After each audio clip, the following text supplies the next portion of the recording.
வாழ்க அன்புடன். இன்று மிக முக்கியமான மற்றொரு விடயத்திற்கான பதிவு.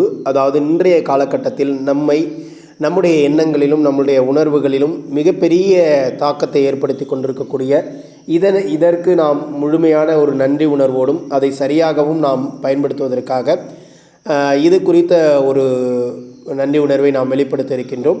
அதாவது சமூக வலைதளங்கள் மற்றும் சமூக ஊடகங்கள், தொலைக்காட்சிகள், நம்முடைய கைபேசிகள், இதற்கான ஒரு நன்றி உணர்வு. இவைகளை நாம் சரியாக பயன்படுத்தவில்லை என்றால் இது நம்முடைய வாழ்வின் நம்முடைய தேர்ந்தெடுப்பு சுதந்திரத்தை சிறப்பாக பயன்படுத்தி நம்மை வேறு ஒரு வழிகளுக்கு எடுத்துச் செல்லக்கூடியதாக இருக்கிறது. ஏனெனில் நமது ஆன்மாக்களுக்கு தேர்ந்தெடுப்பு சுதந்திரம் இருக்கிறது.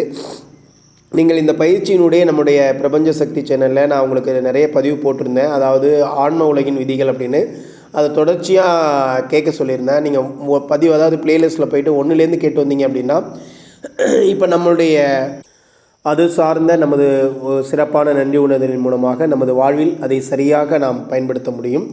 ஏனெனில் அவைகள் நம்முடைய தேர்ந்தெடுப்பு சுதந்திரம். நான் அதனால தான் சொன்னேன், இந்த ஆன்ம உலகின் விதிகளை பாருங்கள். அதன் மூலியமாக உங்களுக்கு இந்த ஆன்மாவை பற்றியும் நம்மளுடைய பிறப்பை பற்றியும் நம்மளுடைய வாழ்க்கையினுடைய நோக்கம் குறித்தும் உங்களுக்கு தெளிவாக புரியும்.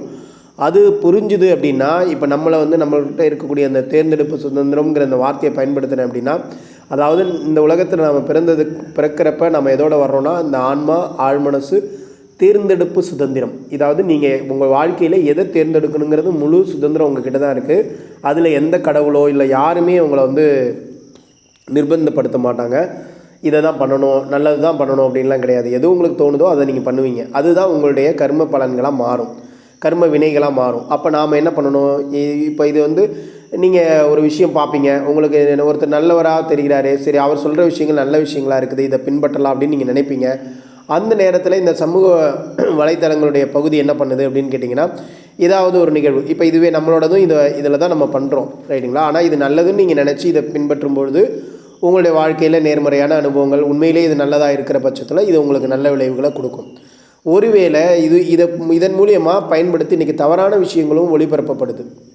அதில் நிறைய நம்முடைய கலாச்சாரம், நம்முடைய பண்பாடு, நம்மளுடைய மனசு, நம்மளுடைய நம்பிக்கையே குலைக்கிற அளவுக்கெல்லாம் நிகழ்வுகள் நிறைய இருக்குது.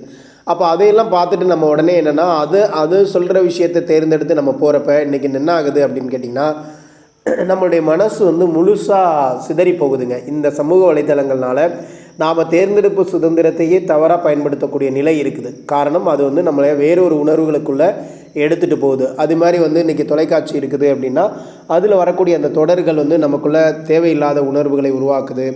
அப்போ நம்மளுடைய குடும்பங்கள்லையும் மனிதர்கள்லையும் நம்மளுடைய சக ஆத்மாக்கள், சக உறவுகள்கிட்ட கூட நமக்குள்ளே நம்ம பார்த்துட்டு வர்ற பல தேவையில்லாத நேர்மறை இல்லாத உணர்வுகளை தூண்டி விடுது. அப்போ நம்மளுடைய இந்த தேர்ந்தெடுப்பு சுதந்திரத்தினால என்ன ஆகுது, இதை பார்க்கலாம் அப்படிங்கிறது நம்ம கையில் தான் இருக்குது, பார்க்கக்கூடாதுங்கிறது நம்ம கையில் தான் இருக்குது. ஆனால் ஏதோது ஒரு விஷயத்தினால நம்ம ஈர்க்கப்பட்டு அதை பார்க்குறதுனால என்ன ஆகும் அப்படின்னா, நம்மளுடைய வாழ்க்கை முறையே மாறி போகுது, நம்மளுடைய கர்ம வினைகளே மாறி போகுது. அது இப்போ காலகட்டத்தில், இந்த கலியுகத்தில், இந்த காலத்தில் இது ரொம்ப அதிகமாக இருக்குது. இதனால் பயன்கள் இருந்தாலும் இதனால் பாதிப்புகளும் இருக்குது. அப்போ எப்படி மனிதர்களில் நல்லவங்களும் இருக்கிறாங்க, நல்லது இல்லாதவங்களும் இருக்காங்களோ, நேர்மறை இருக்கோ நேர்மறை இல்லாதது இருக்கோ, அதே மாதிரி இந்த ஊடகங்கள்லையும் ரெண்டுமே இருக்குது. ஆனால் நீங்கள் எதை தேர்ந்தெடுக்க போகிறீங்க அப்படிங்கிறதான் முக்கியம். அப்போ நேர்மறையான விஷயங்களை நீங்கள் தேர்ந்தெடுக்கக்கூடிய வாய்ப்புகளை நீங்கள் வச்சுக்கோங்க. அதுக்கு நீங்கள் நன்றி சொல்லுங்கள். என்கிட்ட நேர்மறையான விஷயங்கள் மட்டுமே என் கண்ணுக்கு தெரியுது, அது மாதிரி விஷயங்களை மட்டுமே நான் கேட்டுட்ருக்கிறேன். அது மாதிரி என்னுடைய நல்ல உணர்வுகளுக்கு உருவாக்கக்கூடிய விடயங்களை மட்டும்தான் நான் பார்த்துட்ருக்கிறேன். அதுக்காக நன்றி. நல்ல விடயங்களை என்னிடம் கொண்டு சேர்க்கக்கூடிய இந்த ஊடகங்களுக்கும் இந்த வலைதளங்களுக்கும் நன்றி.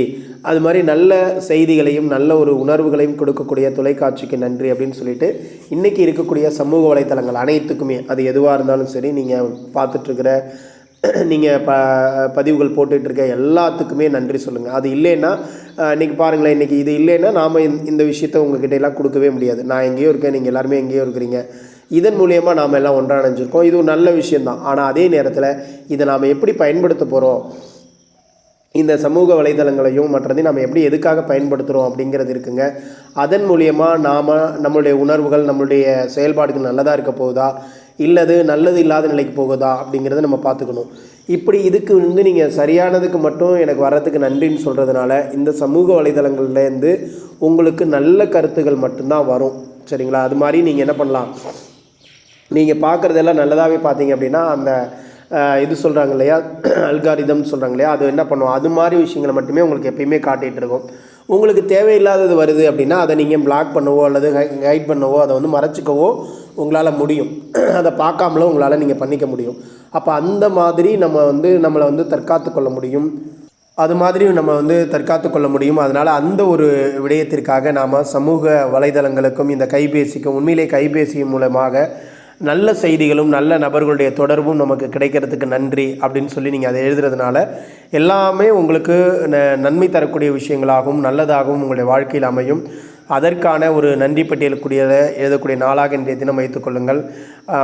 அதில் ஏன்னா இவ்வளோ விளைவுகள் இருக்குது, அதனால் நல்லதும் வரலாம், நிறைய நல்லது இல்லாத நிகழ்வுகளும் உங்களுக்கு நடந்துருது. உங்களுடைய கர்ம வினைகளையே மாற்றி வைக்கக்கூடிய அளவுக்கு இதில் தேவையில்லாத நிகழ்வுகளும் நிறைய இருக்குது, ரைட்டுங்களா? ஆனால் நாம் சரியான விஷயத்தை நோக்கி போகணும், சரியானது என்னுடைய கண்ணில் படணும். அதுக்காக நன்றி தெரிவிக்கும் பொழுது நீங்கள் இதில் இருக்கிற ஒவ்வொன்றை குறித்து நல்ல விஷயங்களை எண்ணி பார்த்து நீங்கள் நன்றி சொல்கிறதுனால இது எப்பயுமே உங்களுக்கு நல்ல விஷயங்களை நோக்கி நீங்கள் பயணிக்கக்கூடிய ஒரு நபராக மாறிடுவீங்க. அதற்கான ஒரு நாளாக இன்றைய தினம் வைத்துக்கொள்வோம். அதற்கு நீங்கள் நன்றி பட்டியல்களை எழுதி இன்று நீங்கள் அதுக்கும் பதிவு செய்யலாம். நன்றி.